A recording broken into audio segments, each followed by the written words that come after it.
Hello, everyone. Welcome to CHRO Club. Joining today is not a leader, but an iconic leader whose visionary leadership and service to HR industry goes above and beyond imagination. Yes, you've guessed it right. We have with us Dr. Raju Mistry, Global CPO of Cipla. Hello, Raju. Great to have you in CHRO Club. Hi, Puja. Thank you so much for your very kind words. Iconic leader. I never thought of myself as one, but thank you. I'm truly humbled. I would actually say that no leader can do whatever magic they want to create without having great teams. And I think all of us who have been able to accomplish even a little bit is because we've had wonderful people working along with us. So I think a lot of credit goes to the team who work together, and then we create something. Very generous of you to, call out for your team. Dr. Raju, let me start by asking you that in your career of about 35 years or more, you've majorly worked with homegrown conglomerates like Aditya Birla, Tata, and now with Cipla. How has that shaped your HR career? Actually, my first few foundational years, if I may, were with various MNCs, right? I started my career with Bayer, then moved on to Siemens and had a relatively long stint with Colgate Palmolive. Having worked with some of these MNCs have helped me really understand the importance of having uniform standardized process. And I know sometimes it's not a very good word to have uniformity and standardization in current times.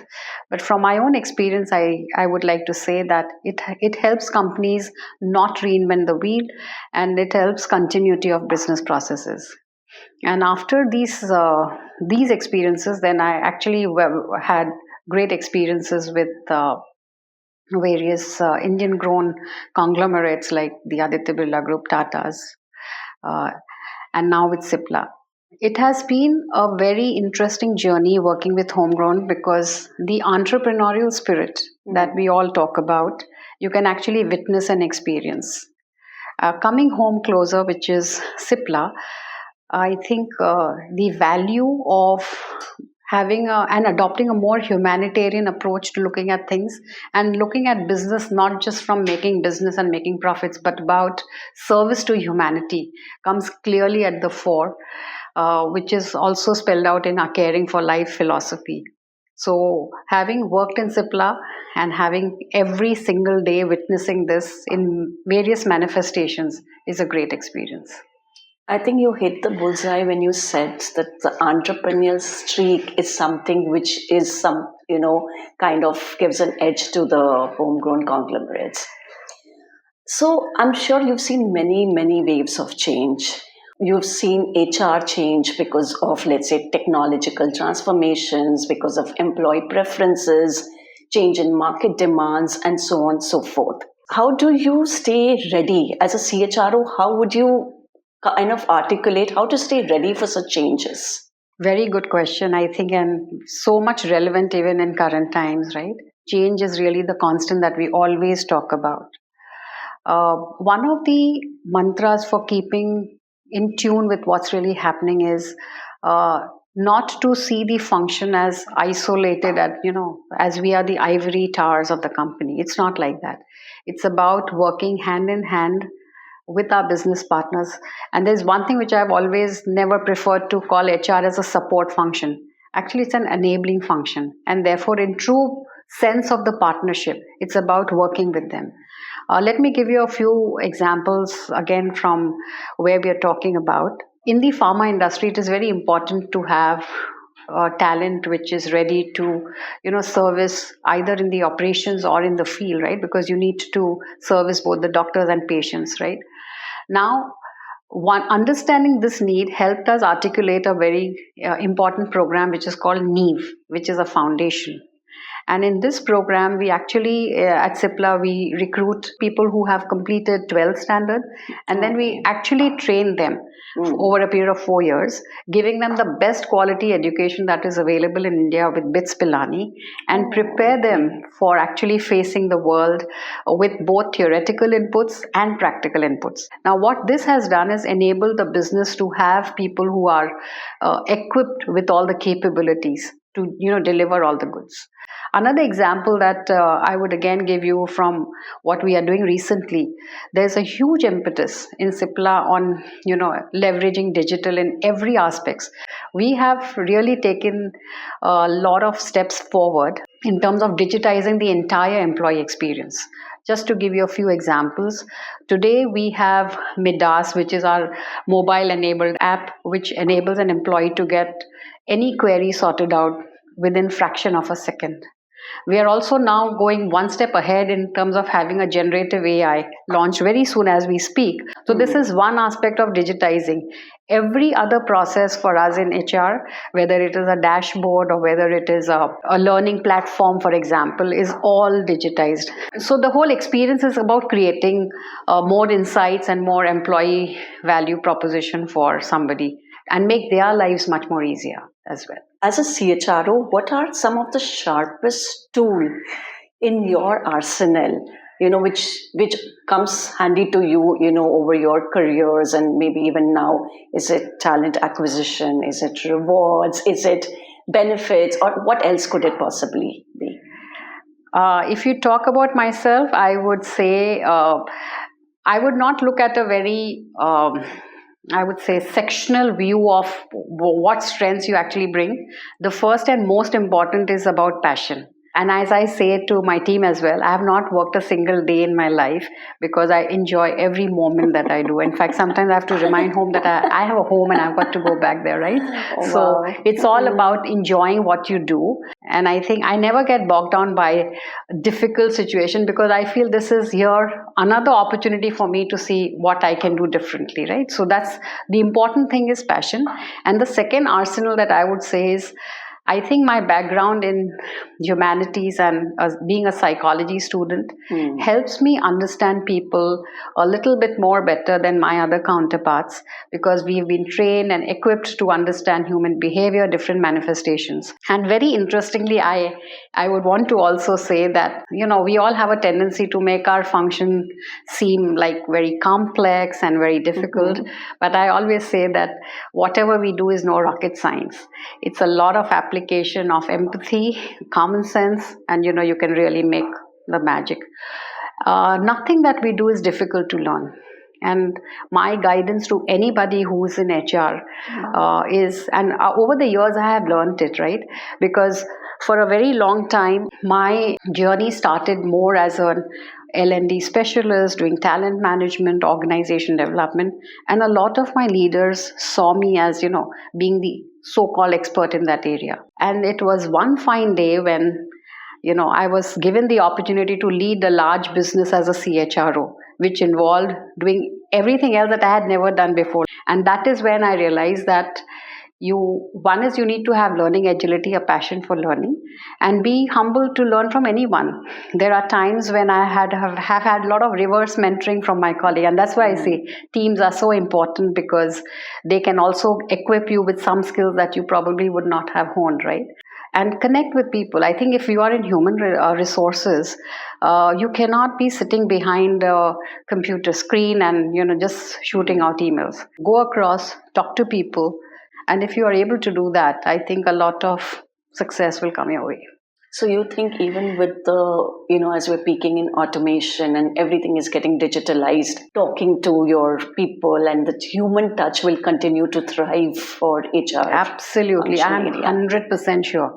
And why I say that, as we speak, my teams are actually doing a lot of road shows and they are going across to different sites and helping people get aware on everything that we do in HR and what all possibilities. And the kind of impact that their efforts on creating these roadshows and going across with teams has really created so much of magic and build.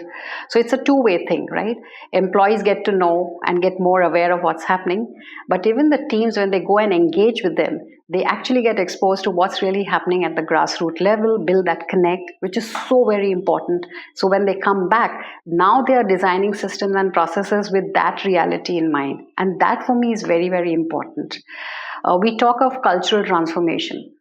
Cipla has undergone a very massive, extensive journey on our cultural transformation. And we did it in our own unique way, right? We had we did our survey, we got people to share with us, and then we started the Cipla way as a cultural transformation, and that itself created so much of momentum. Very recently this year in June, for example, we also launched what is a program called OLAP, which is Operational Leadership Alignment Program, where we had teams from manufacturing, quality and engineering coming together and really discussing possible areas and opportunities where they can make an impact together. So we just had to do one workshop in June, and after that every site has taken on itself their own versions of OLAP, and then they're cascading it to their teams, all of these teams coming together. So we all talk about collaboration, but here is what we are actually seeing: collaboration in practice. Yeah. So, do you think HR is the custodian of culture in an organization, or it kind of trickles down from the top? As an HR professional, it's being an enabler to create the momentum.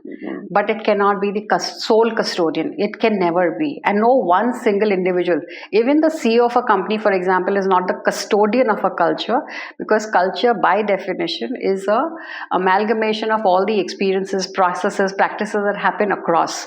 So we, all the employees together, we make the experience come alive for people, our customers, our patients. So culture basically is about everyone coming together and creating that. Yeah, and I think you put it very rightly that HR is an enabler. Yeah. So, coming to one of the most important key, let's say, metrics for HR success is retention. Yeah. And I see retention, let's put it like this, attrition going down from 21% to about 18%. So, what are the key measures that you are taking to enhance retention? And since yours is also a manufacturing industry, how do you see that as a challenge? And generally, what is the industry benchmark? I mean, how do you compare yours with the industry?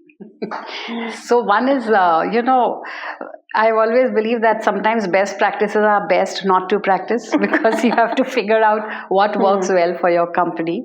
Well, that's on a lighter note. But I think in terms of what we have done, I think it's been a huge journey. And it always starts from the top in terms of, the leadership messaging and the communication. And it starts with the EVP, for example, our employee value proposition. It's not just about defining what we are as a company, but bringing it alive. So I can give you many examples that we are doing in Cipla today. Let's start with inclusion and diversity. I think our agenda here has been in terms of creating much more openness and helping people feel included. And I think that also creates an impact for us when we are talking of attrition, because everyone wants to feel valued, feel, involved in what they do. Okay, that is one part. Second is about the learning opportunities and career opportunities that we offer to our people. Our policies also are more employee friendly, which gives them flexibility to work. Most important is about creating a environment where people can feel valued, especially by the managers. So our rewards and recognition systems that we have many achievers awards. That is what also keeps people feeling that I'm doing something and I'm being recognized, I'm growing with the company. Some of these elements have helped us a lot in terms of containing our attrition and improving our retention rates as well. So, Raju, when you compare diversity in, let's say, your industry, in comparison to service industry, female diversity rate is still low. In some of the service industries, it's going now to probably 40% and things like that. But here, I think it's 15 to 16%. Yeah. So, what is the challenge you see? And since you are a female leader at the top, what can possibly be done for this process to get some force to kind of improve diversity numbers sooner than later? See, when we're talking of diversity, I think compared to the other industries, you're right. Most of the manufacturing sectors will see muted numbers when it comes to gender diversity. However, we have tried to address some of these issues by creating policies which are more women friendly. So we have a flexi field day, for example, which enables women who are working in the field to have a couple of days off, especially when they need it. We have done so many workshops where we've covered more than 1,000 plus people, where we are making people aware of the unconscious bias. So from the company point of view, we've enabled a lot of shift in terms of mindsets. And also, while we're talking of diversity, while we've looked at gender as one aspect, the other aspect has also become very important for us in terms of looking at other aspects of diversity. So for example, we have a tie-up with the Teach Foundation, and we are very happy that we at Cipla have about some of their students who are hearing and speech impaired working with us. We have also created various platforms and forums for opening up our mindsets to looking at people with different sexual orientations. So it's also about creating an ecosystem and a mindset that as a society, as a company, are we open and inclusive and providing equal opportunities? Do you play a bigger role in business today? There's nothing like big or small, but there is a role that we all have to play in terms of first is connecting. And as I said, it's whatever we do, we have to say, is it relevant? Is it making any difference to the lives of whomever you're servicing? Is it adding any value? What does business want from us? They don't want, for us to dish out fancy jargon, but something which works for them, something which can enable them, and speed. Agility and speed is very, very important. And I think in HR, if we can create processes where we are able to service our internal customers faster, quicker, is very important. Let me give you an example on our onboarding processes, for example. So when a new joiner comes and joins Cipla, we ensure that on day one, everything for that person is enabled and ready, right from an email ID. So the whole idea is that we are ready, we are waiting for you, we are happy that you're joining us as a team. And that's really important. And these are small little things, but they make a huge difference. What's next after CHRO of Cipla for you? If you can share. Lots of possibilities are there, it's about always making a difference to the society. And having worked very closely with Cipla Foundation, and they do a lot of work, I think it's also time to give back to the society in some way or the other. There's a lot of things that we can do for our society. There are a lot of people who need our help in terms of guidance, even just going and spending time with, students we have at the Victoria Blind School. We just go and spend some time with them, read something. It's so important. And there's so much more to be done, right? So yeah, I've not really thought out, because for me my life has evolved as it goes, so I don't think too much far ahead. But I think, and that's very unusual, right? I've never had a script of career trajectory. This is what opportunities unfolded, and I just grab them with both hands. No, actually, your passion for your job really comes through when you speak. So, lastly, I'd like to ask you that you are one of the few leaders I've spoken to who says that I don't work, but I thrive at my work. So, what are those 2-3 traits, if you had to point out, that makes a HR professional, not work but thrive? Let me just say that when you're part of an HR function, don't try to emulate somebody else, because this function was made for a specific reason. Okay, it's the early journeys of HR function started with the personnel function, right? You're only taking attendance, but the function has evolved and it will continue to keep evolving. Today, if you see in current times, mental well-being is very important, and providing psychological safety. So as an HR professional, first you have to create that ecosystem, and never have a particular view that this is right or this is wrong, because possibly there are a lot of shades of gray. And sometimes in HR we have to do, and most important in HR, I would say, is that to have very strong conviction on what you do. And that conviction should not be based on certain opinion or belief, but facts and data.